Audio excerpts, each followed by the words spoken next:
Oh, didn't see you there. Yeah, this is my home studio. I'll show you some of my guitars. So, this is my first guitar I ever got. It's it was called a PV Raptor EXP Plus or something like that. I'd say it's pretty good for like a beginner guitar. It's pretty versatile. You can do whatever you do on a guitar on this thing. I got it at a flea market for like, it was for like 80 bucks for like the guitar and amp and like everything pretty much. So I'd say it was pretty cool. It was what I learned guitar on.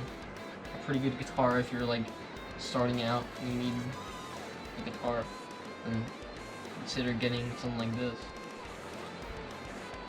This is my Schecter Gaming Fr. Before you say anything, I did not get this because of family jewels. This is actually my brother's guitar, like before I started, and I just kind of like inherited it, I guess. As you can see, has no weighing bar. Hasn't had a weighing bar since I got it because one of my brother's friends broke it, so we had to like patch all this up. Now it's not an FR anymore, but it's still technically called an FR because I used to have one on it. So this is my Ibanez RG 450DX. I like to call this my Dragon Force guitar because it has a little weighing bar. You can do shred and stuff on it. This used to be my main lead guitar, except later when I got a better guitar that I liked more. So this is my first bass guitar. This is my 4-string. I still really like this bass. It's like super comfortable to play. You just freaking like jump around with it and you'll just have a blast playing it. And there's some cool like slap stuff on it. This is the bass I used for the DB504 challenge where I got into the video. So this is a pretty cool bass. Alright, this is my Ibanez SR305 DX, I think. Something like that. I always get confused with the other Ibanez because they all sound the same. This is a pretty okay bass. It's not the best in the world, but it does the job pretty well for like metal and stuff. So yeah. This used to be way too big for me, but now I've kind of got used to it by now. Yeah, it's a pretty cool bass. This is my acoustic guitar. It's a Luna Song GC. I really like this guitar. It's really pretty sounding. Often people get confused for a classic guitar when they just hear it. So it's kind of like serves as both a classic guitar and acoustic guitar in a way, but it is an acoustic guitar.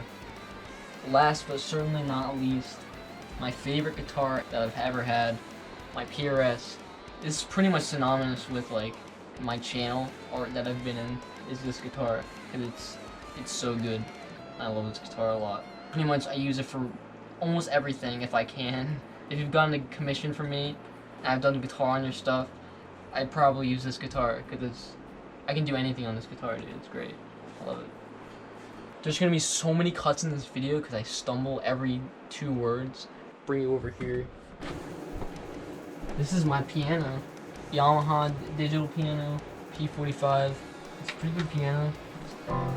It has a few sounds on it like built in, but I only use it for MIDI. It gets the job done. There's weird keys. It's cool. I like it. This is my synth playing VST guitars. Akai MPK Mini. If you just need a MIDI controller, then like I'd suggest this one. Plays pretty well enough, and it's cheap. Here's some weird stuff. My frame here, I got my ukulele. This is from like literally 1950, bro. Like, and so are the strings. So this is what it sounds like. This needs new strings desperately, and it's probably, even if I got new strings on it, it'd probably sound terrible. Oh, these are my 2 kazoos. I don't know why I have 2 of them. They're exactly the same. There's no reason why I should have 2 of these. Here's a harmonica, because why not? And last is my Melodica thing that I've used like once, and it's cool. I'd like to use it more.